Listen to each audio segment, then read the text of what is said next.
Hoy vamos a hablar de lo que es el aparato cardiovascular. El aparato cardiovascular está formado por una bomba muscular que es el corazón, los vasos sanguíneos y los vasos linfáticos. El corazón va a bombear la sangre hacia lo que es el sistema arterial. Las arterias, a medida que se van alejando del corazón, van originando las arteriolas, y esas arteriolas son las que van a regular el ingreso de la sangre hacia lo que son las redes capilares, donde ocurre el intercambio de sustancias entre lo que es la sangre y los tejidos. Esos capilares tienen un extremo arterial y un extremo venoso. Esos capilares venosos luego se vuelven a juntar para formar lo que se llaman las vénulas, que se van uniendo para formar finalmente venas de mayor calibre que vuelven a retornar al corazón. Aparte de los vasos sanguíneos, dijimos que dentro de los componentes tenemos los vasos linfáticos. Los vasos linfáticos lo que hacen es drenar el exceso de líquido que queda a nivel de los tejidos y que no retorna directamente a la circulación sanguínea. Entran en los capilares linfáticos y en definitiva van a formar un líquido que se llama linfa, que vuelve a la circulación sanguínea a nivel del ángulo yúgulo-subclavio. Cuando hablamos de los territorios de distribución, vamos a hablar que existe una circulación menor o circuito menor que lleva la sangre desde el ventrículo derecho hacia la arteria pulmonar, de la arteria pulmonar hacia los pulmones, donde se oxigena y retorna oxigenada hacia la aurícula izquierda.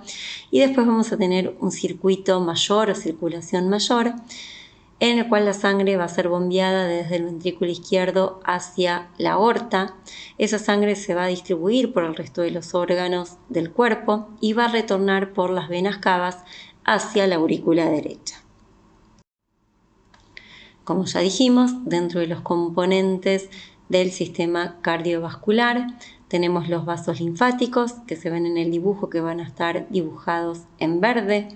Esos vasos linfáticos lo que hacen es drenar el exceso de líquido que queda en los tejidos, ¿sí?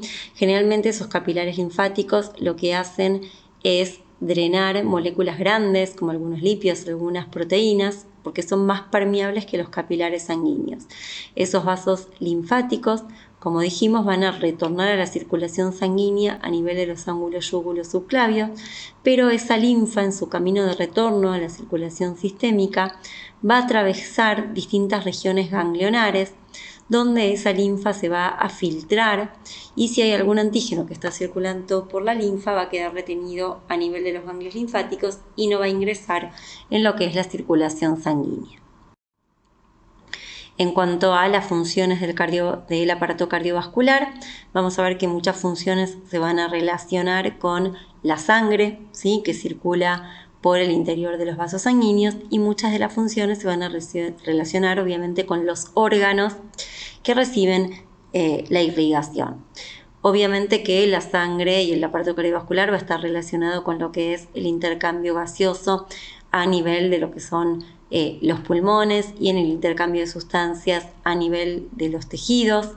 Vamos a ver que, por ejemplo, a nivel del tubo digestivo, específicamente a nivel del intestino, va a participar en lo que es la absorción de los nutrientes. Todo lo que nosotros absorbemos a nivel del intestino entra en el torrente sanguíneo o también en lo que serían los capilares linfáticos. Va a permitir el transporte de sustancias nutritivas, va a permitir también el transporte de sustancias de desechos, ¿sí? O sea que en verdad tiene múltiples funciones. Vamos a ver en un ratito, cuando hablemos del endotelio, que también va a participar en lo que es el proceso de hemostasia, ¿sí?, de lo que es la coagulación sanguínea, produciendo por un lado algunas sustancias anticoagulantes y por otro lado produciendo algunas sustancias que van a favorecer el proceso de la coagulación.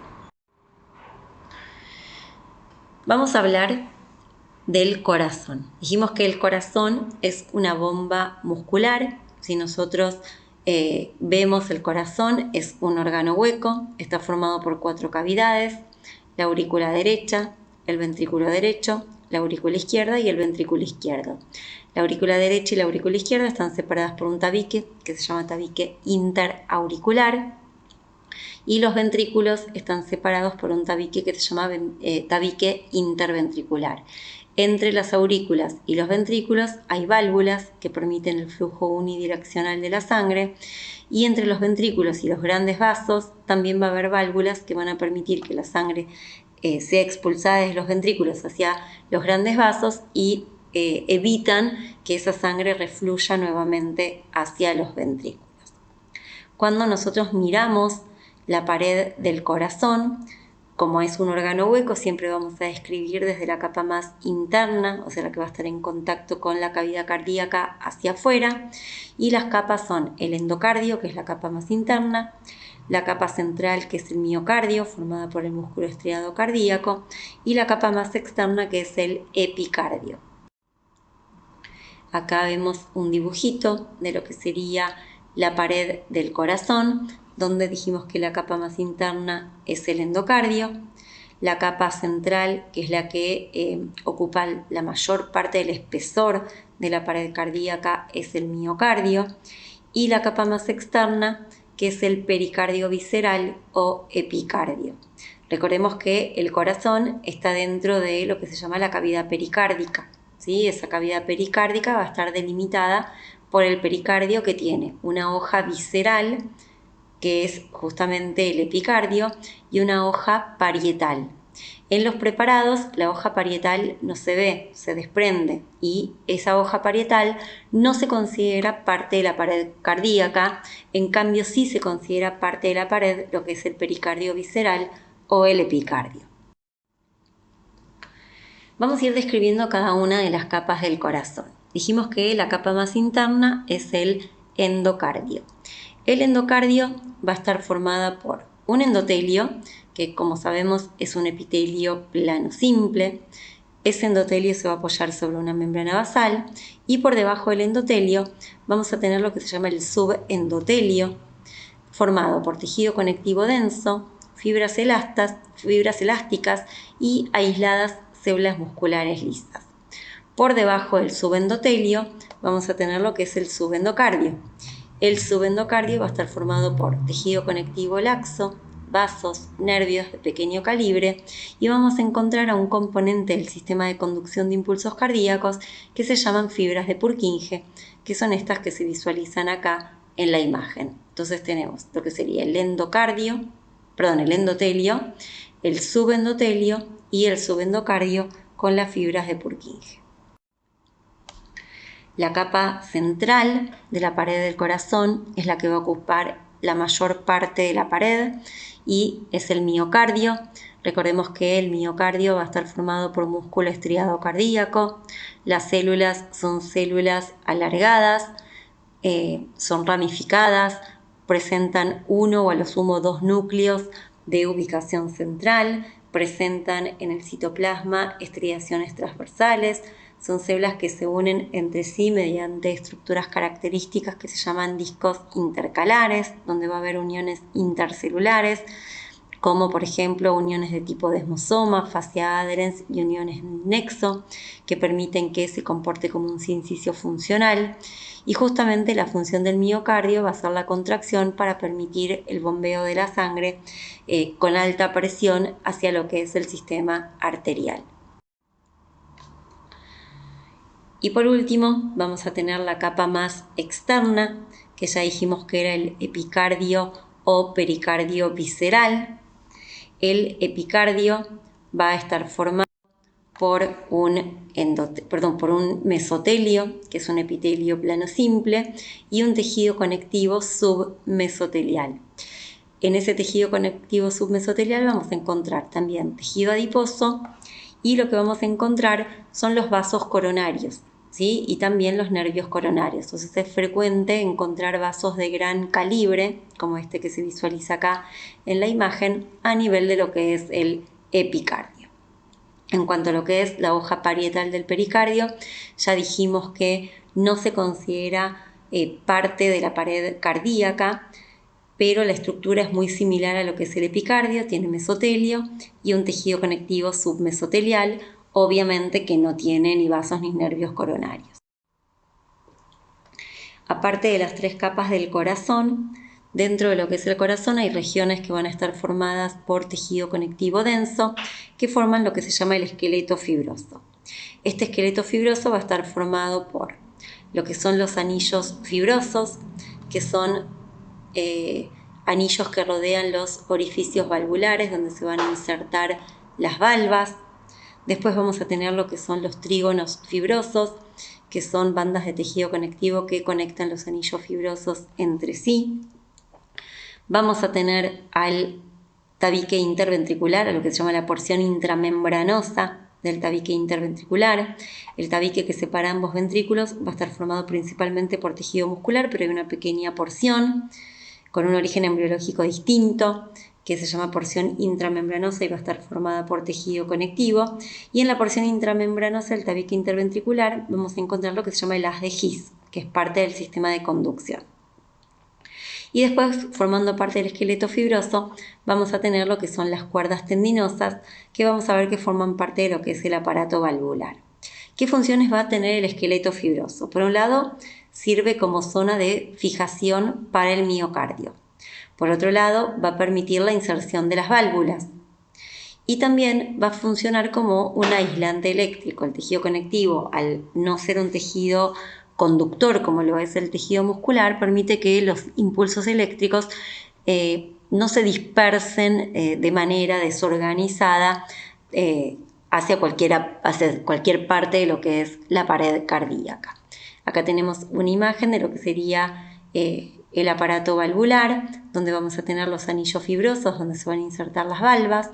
Acá vemos las cuerdas tendinosas, ¿sí? Que son cuerdas de tejido conectivo revestidas de endotelio y que van a participar en todo lo que es la apertura y cierre de las válvulas.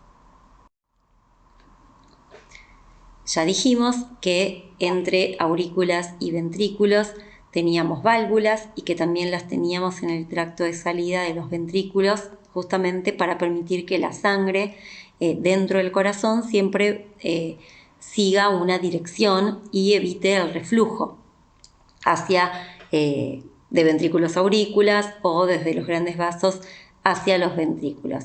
Esas válvulas van a estar formadas por valvas y cada valva va a estar formada por 3 capas.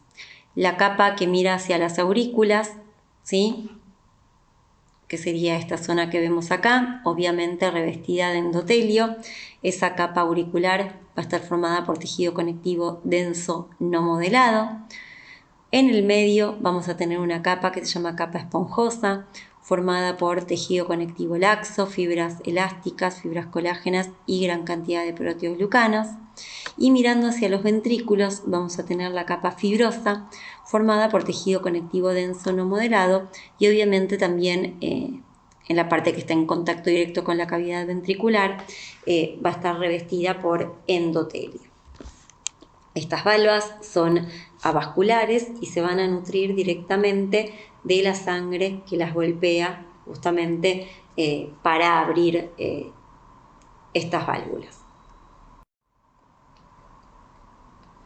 Lo otro que podemos ver a nivel del corazón es el sistema cardionector o sistema de conducción.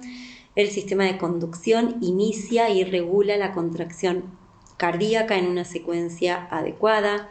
Recordemos que el corazón tiene el automatismo cardíaco, no requiere del estímulo del sistema nervioso para iniciar la contracción. Lo que hace el sistema nervioso es regular la frecuencia con la cual se va a contraer, pero los impulsos para iniciar la contracción se van a iniciar intrínsecamente a nivel del corazón.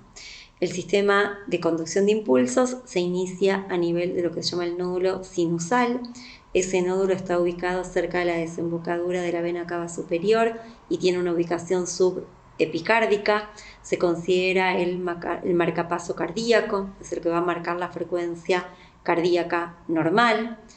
Esos impulsos que se generan a nivel del nódulo sinusal van a viajar por haces internodales hacia otro nodo que se llama nodo aurículo ventricular, que va a latir con una frecuencia menor que el nódulo sinusal, y a partir del nódulo auriculoventricular nace lo que se llama el haz de His, que estaba en la porción intramembranosa del tabique interventricular, y ese haz de His después se va a ramificar en una rama derecha y una rama izquierda, una para cada ventrículo, y las porciones finales de esas ramas derecha e izquierda van a formar lo que se llaman las fibras de Purkinje, que ya dijimos que estaban localizadas en la capa subendocárdica del endocardio.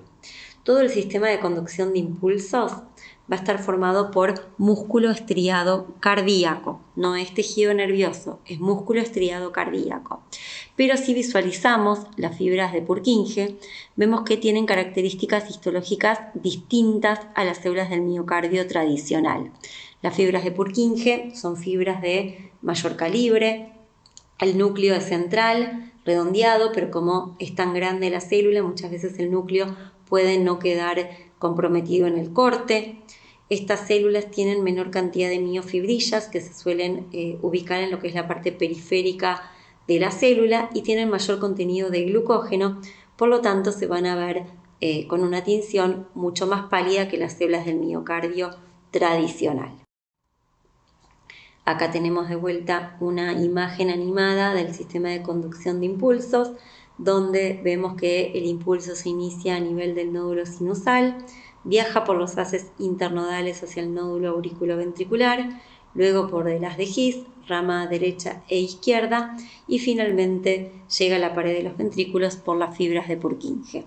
Esta conducción del impulso siempre tiene que seguir la misma dirección porque eso permite el llenado de las cavidades cardíacas y la expulsión de la sangre hacia las grandes arterias.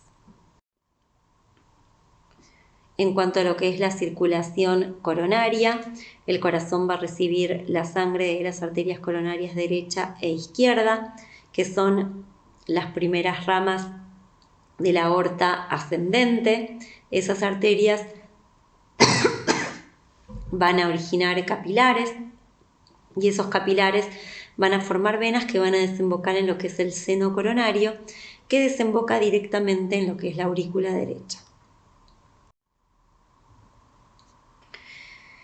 Terminamos con corazón, vamos a hablar de lo que es vasos sanguíneos. Cuando miramos la pared de los vasos sanguíneos, vamos a ver que la pared de los vasos sanguíneos tienen capas que reciben el nombre de túnicas. La capa más interna se llama túnica íntima, la capa central se llama túnica media y la capa más externa se llama túnica adventicia. La túnica íntima va a estar formada por un endotelio con su membrana basal y un tejido conectivo subendotelial en el cual también podemos observar algunas células musculares lisas. Entre la túnica íntima y la túnica media a veces se puede observar lo que se llama la membrana elástica interna. La túnica media va a estar formada principalmente por células musculares lisas y vamos a ver que en algunas arterias, aparte de células musculares lisas, vamos a tener gran cantidad de material elástico. Entre lo que es la túnica media y la túnica adventicia, en algunos vasos se puede visualizar lo que se llama la membrana elástica externa. Y la capa más externa, que es la túnica adventicia, va a estar formada por tejido conectivo, y en ese tejido conectivo vamos a encontrar vasos sanguíneos que se llaman vasa vasorum y nervios que se llaman nervi vascularis. Serían los vasos y los nervios que van a dar respectivamente lo que es la irrigación y la inervación a la pared del vaso sanguíneo. ¿Qué tipos de vasos sanguíneos vamos a estudiar? Por un lado vamos a estudiar las arterias. Esas arterias, a medida que se van alejando del corazón, va disminuyendo el diámetro y van a originar lo que se llaman las arteriolas. Las arteriolas son las arterias más pequeñas y son las que van a regular el ingreso de la sangre hacia los capilares. Los capilares luego se van a volver a juntar y van a formar lo que se llaman las vénulas. Y luego vamos a tener las venas que van a llevar la sangre nuevamente de retorno al corazón. Dentro de las arterias, de acuerdo a las características de la túnica media, vamos a tener arterias elásticas y arterias musculares. como dijimos, después vamos a tener, ¿verdad?, unas arterias pequeñas y arteriolas. Después, dentro de los capilares, vamos a tener capilares continuos, capilares fenestrados o capilares discontinuos o sinusoides. Y dentro de las vénulas vamos a tener vénulas postcapilares y vénulas musculares. Las venas, a su vez, se van a clasificar en venas pequeñas, medianas y grandes. Las arteriolas, los capilares y las vénulas postcapilares van a formar lo que se llama el lecho microcirculatorio. Son todos vasos sanguíneos de pequeño calibre y que solo van a ser visibles con el microscopio. Acá vemos, desde el corazón salen las arterias, que inicialmente se llaman arterias elásticas. A medida que me voy alejando del corazón, va disminuyendo el calibre, va cambiando la pared y las arterias pasan a llamarse arterias musculares. Esas arterias musculares luego van a originar las arteriolas y las arteriolas son las que van a regular el ingreso de la sangre hacia los capilares. Los capilares luego se reúnen nuevamente, forman lo que se llaman las vénulas postcapilares. Esas vénulas postcapilares forman las vénulas musculares, venas pequeñas, medianas y grandes que retornan nuevamente al corazón. Nosotros hablamos sobre las generalidades de las túnicas que forman los vasos sanguíneos. Vamos a ver que existen diferencias que nos van a permitir diferenciar los vasos que pertenecen al sistema arterial, los vasos que pertenecen al sistema venoso y los capilares. Cuando miramos las arterias, la túnica que predomina en las arterias es la túnica media.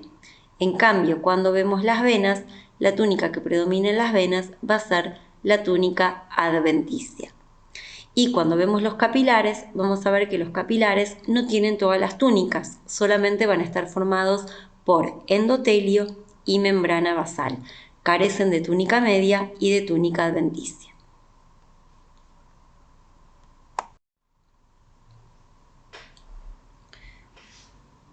Entonces, cuando hablamos de las arterias, vamos a ver que en las arterias las paredes van a ser más gruesas, va a predominar la túnica media. Vamos a ver que la luz de las arterias se suele ver regular y son los vasos que se van a encargar de llevar la sangre oxigenada desde el corazón hacia los órganos, con excepción de las arterias pulmonares, que llevan la sangre desoxigenada desde lo que sería el corazón hacia los pulmones. Las arterias son los vasos que van a regular lo que es la presión sanguínea. Y como dijimos recién, se van a clasificar en arterias elásticas, arterias musculares y arteriolas. Las arterias elásticas son las arterias de mayor diámetro, ¿sí? Van a tener un diámetro mayor a 10 milímetros. Ejemplos de arterias elásticas serían la aorta, la pulmonar y sus grandes ramas. Lo que caracteriza a estas arterias es una túnica íntima con un endotelio, una membrana basal y un tejido conectivo subendotelial con células musculares lisas. Y en la túnica media lo que vamos a ver es presencia de músculo liso y gran cantidad de láminas elásticas fenestradas, de 50 a 70 láminas elásticas fenestradas que van rodeando concéntricamente la circunferencia del vaso. Entre las láminas elásticas vamos a encontrar células musculares lisas y componentes del tejido conectivo como sustancia fundamental. El único tipo de células que vamos a encontrar a nivel de la túnica media son células musculares lisas. Por lo tanto, esas células musculares lisas van a ser las encargadas de sintetizar tanto el material elástico como el material de la sustancia fundamental que se localiza a nivel de lo que es la túnica media. Por afuera de la túnica media vamos a tener la túnica adventicia, que siendo los vasos de mayor calibre suele ser bastante finita. Las arterias elásticas son arterias de conducción. Ahí vemos una imagen de lo que sería la pared de una arteria elástica, donde observamos una túnica íntima formada por el endotelio, el tejido conectivo subendotelial, una túnica media, donde se ven todas esas láminas elásticas fenestradas, como esos hilitos ondulados. Y fíjense que entre las láminas elásticas fenestradas aparecen algunos núcleos correspondientes a células musculares lisas. Es importante que estas láminas elásticas que forman la túnica media estén fenestradas porque son las que van a permitir lo que es el pasaje de las sustancias nutritivas, ¿sí? Para obviamente nutrir justamente a las células que componen las túnicas de este tipo de arterias. Y por afuera vemos la túnica adventicia, que es bastante finita. Acá volvemos a ver una imagen de la túnica media, donde visualizamos estas estructuras onduladas, y fíjense ahí la presencia de fenestras en estas láminas elásticas fenestradas que están en la túnica media, ¿sí? Esas fenestras, como dije antes, son las que van a permitir la difusión de las sustancias. A medida que me voy alejando del corazón, vamos a ver que las arterias van a disminuir el calibre, van a ir cambiando las características de la túnica media, va a ir desapareciendo el material elástico, y lo que va a terminar predominando a nivel de la túnica media justamente son las células musculares lisas, que van a tener entre 10 y 40 capas. Por lo tanto, en la túnica media, al predominar el músculo liso, las arterias van a pasar a llamarse arterias musculares. Las arterias musculares son arterias que regulan el flujo sanguíneo y se las considera arterias de distribución. Como ejemplos de las arterias musculares tenemos la femoral, la radial y la humeral. Cuando miramos las túnicas, vamos a ver que la túnica íntima es muy finita, tiene endotelio, membrana basal y casi que no tienen tejido conectivo subendotelial.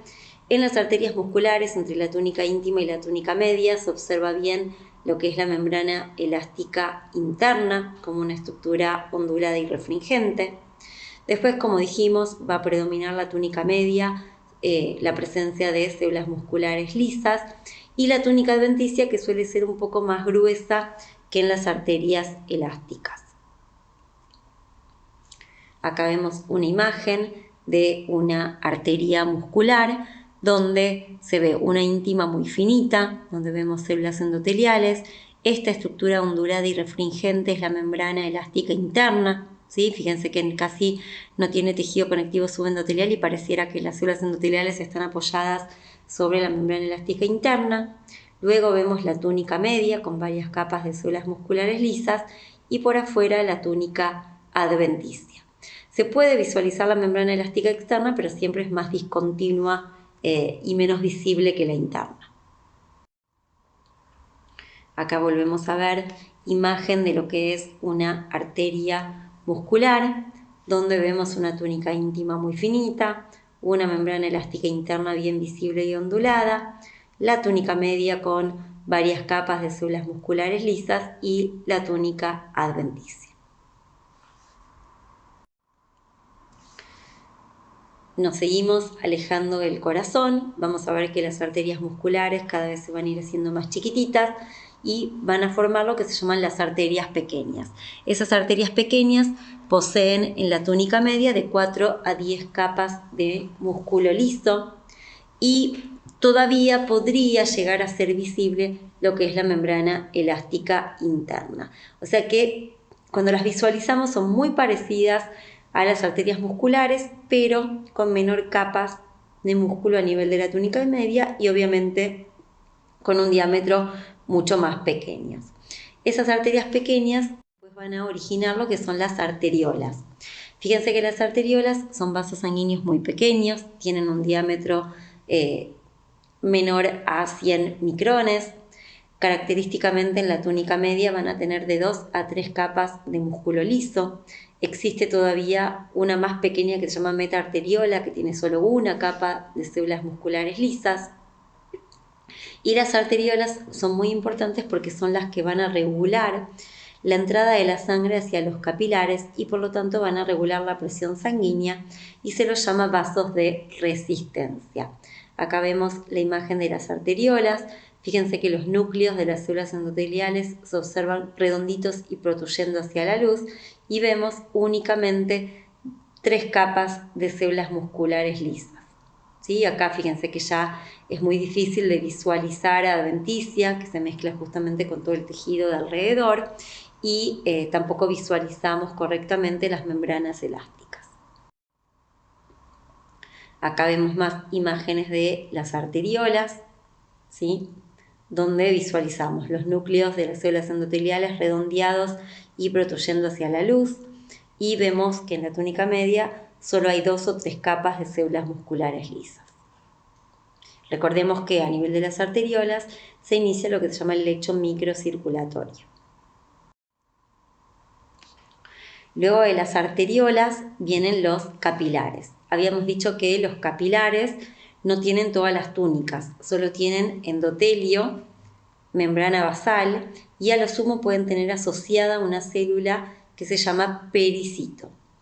Dentro de lo que son los capilares vamos a tener distintos tipos: capilares continuos, capilares fenestrados y capilares sinusoides o capilares discontinuos.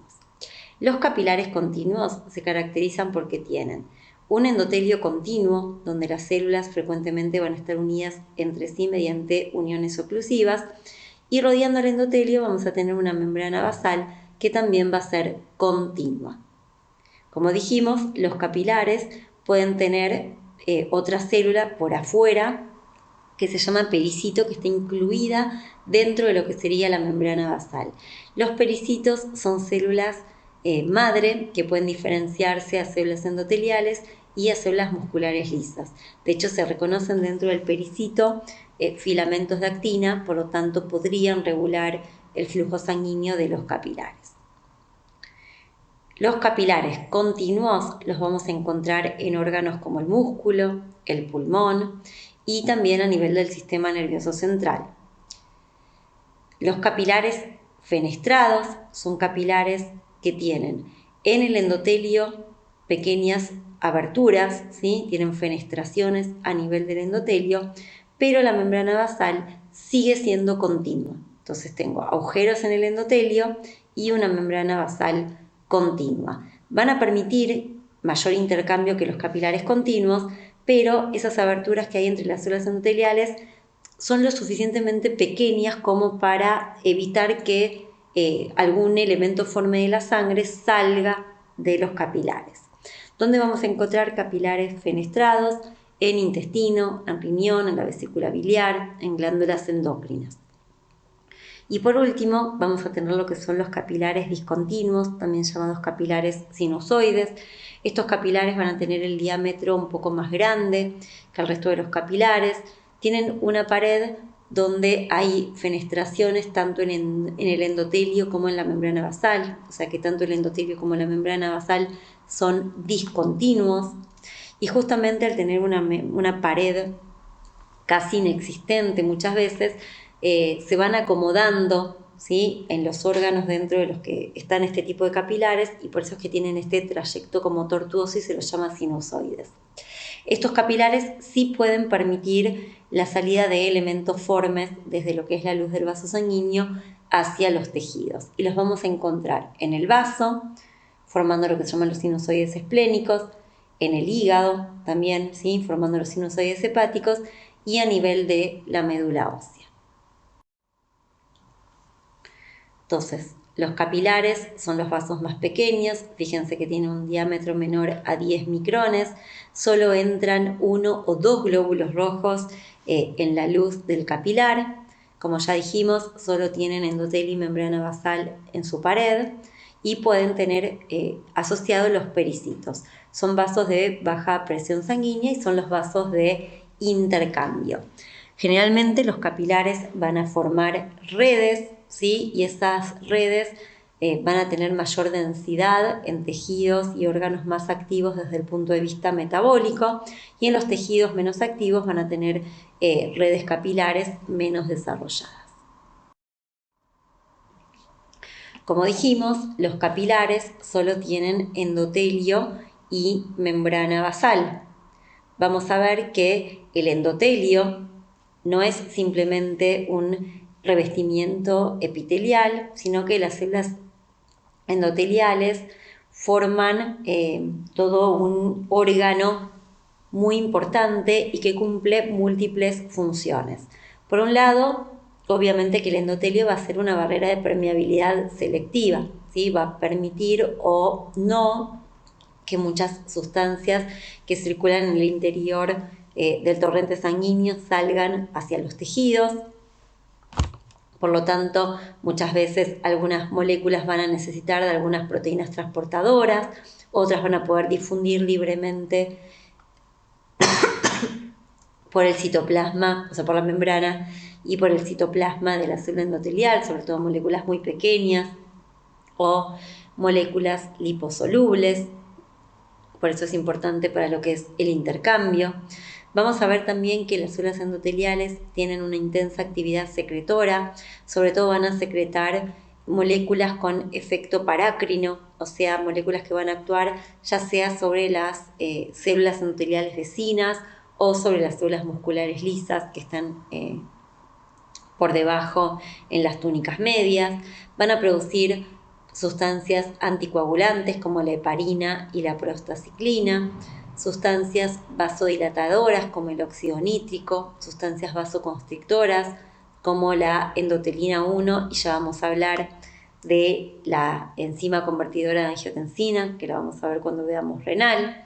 Van a producir sustancias que van a favorecer la coagulación como el factor de von Willebrand, que en las arterias se almacena en el citoplasma de las células endoteliales y forma unos gránulos que se llaman gránulos de Weber-Palade, que son característicos de las células endoteliales. Van a producir factores estimulantes e inhibidores del crecimiento. Van a participar en lo que es la migración de los leucocitos, ¿sí? Mediante la expresión de moléculas de adhesión complementarias con moléculas que van a tener la membrana plasmática de los leucocitos, y también van a participar, por ejemplo, en el metabolismo de las liposproteínas, muy importante en la génesis de las placas de ateroma.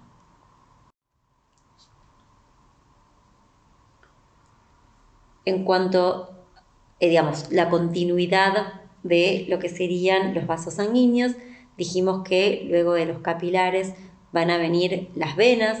Las venas son vasos que tienen paredes delgadas, la luz es mayor que la de las arterias, pero al tener menos cantidad de músculo, la luz puede tener zonas colapsadas. A diferencia de las arterias, vamos a ver que las túnicas no están bien definidas, y en las venas, sobre todo que se encuentran en los miembros inferiores, podemos tener presencia de válvulas. Las válvulas venosas son simplemente repliegues de la túnica íntima, no son iguales a las válvulas que vimos en el corazón. Como saben, las venas se encargan de transportar sangre desoxigenada desde, los tejidos hacia el corazón, excepto las venas pulmonares, que llevan la sangre oxigenada desde los pulmones hacia la aurícula izquierda, y son vasos que no manejan presión sanguínea.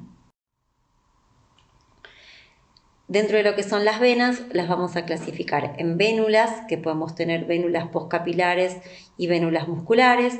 Luego vienen lo que son las venas pequeñas, medianas y grandes, que las venas grandes serían las venas cavas, que desembocan en lo que es la aurícula derecha. Dentro de las vénulas dijimos que teníamos vénulas postcapilares y vénulas musculares. Las vénulas postcapilares son las que reciben la sangre desde los capilares. Al igual que los capilares, solo tienen endotelio y membrana basal, e incluso pueden tener pericitos. La diferencia con los capilares es que los capilares tienen de 1 a 2 células endoteliales, y las vénulas postcapilares tienen 3 o más células endoteliales. Lo que es muy importante de las vénulas postcapilares es que son el sitio que permite la extravasación de líquido y la migración de los leucocitos desde el torrente sanguíneo hacia los tejidos conectivos. Las células endoteliales de las vénulas postcapilares son muy sensibles a agentes vasoactivos, como por ejemplo la histamina, ¿sí? Que aumenta la permeabilidad vascular y genera aberturas entre las células endoteliales que permiten lo que es la diapedesis, ¿sí? La salida de los leucocitos desde lo que es el interior del vaso hacia el tejido conectivo. Esas vénulas poscapilares se van a ir juntando, se van a empezar a rodear de una o dos capas de músculo liso y una adventicia delgada y van a formar lo que se llaman las vénulas musculares. Esas vénulas musculares se van a continuar como venas pequeñas, luego medianas y luego grandes. Recordemos que en las venas la túnica que predomina es la túnica adventicia, ¿sí? Íntima y media son muy finitas y las que predominan es la túnica adventicia, e incluso en las venas más grandes se pueden ver células musculares lisas en lo que sería la túnica adventicia, por eso muchas veces se la llama adventicia muscular. Acá vemos la imagen de la pared de una vena, donde vemos separada por líneas de puntos lo que serían las túnicas. Una túnica íntima muy finita, una túnica media también muy finita y predominio de la túnica adventicia. Y vemos acá que la luz es bastante amplia, pero se ven como zonas más colapsadas. Acá tenemos un comparativo entre lo que sería una arteria muscular, donde vemos que la luz es regular. Si miramos la relación entre lo que es la pared y la luz, siempre la relación va a estar a favor de la pared. Vemos las túnicas bien definidas. En cambio, en la vena vemos túnicas mal definidas, predominio de lo que es la túnica adventicia, una luz más amplia y con zonas de colapso. Cuando vemos la relación entre la luz y la pared, la relación va a estar a favor de la luz. Y acá vemos los componentes del lecho microcirculatorio, como las arteriolas, con una o dos capas de células musculares en la túnica media, los capilares, ¿sí? Con endotelio y membrana basal, y una vénula poscapilar.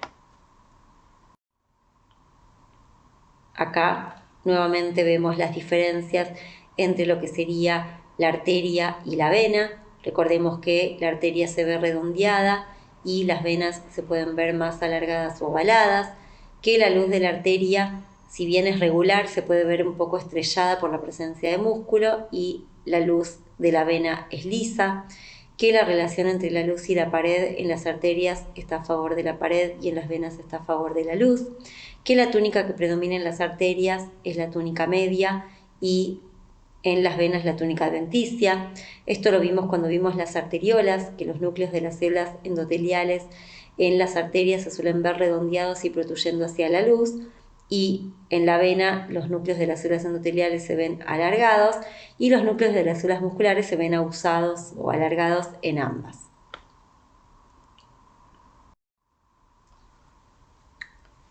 Muy bien, con eso terminamos de describir lo que serían los componentes de corazón y los vasos sanguíneos.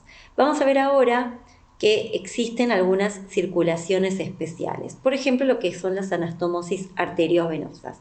¿En qué consisten las anastomosis arteriovenosas? Son rutas directas entre arterias y venas, o sea, una comunicación directa entre arteria y vena, salteándose lo que es el lecho capilar.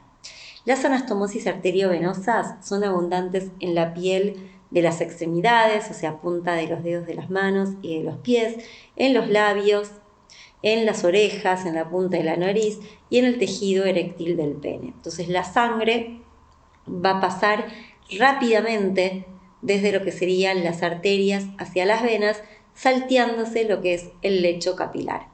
Las anastomosis arteriovenosas tienen importancia en lo que es la termorregulación. Y la otra circulación especial que vamos a ver son los sistemas porta.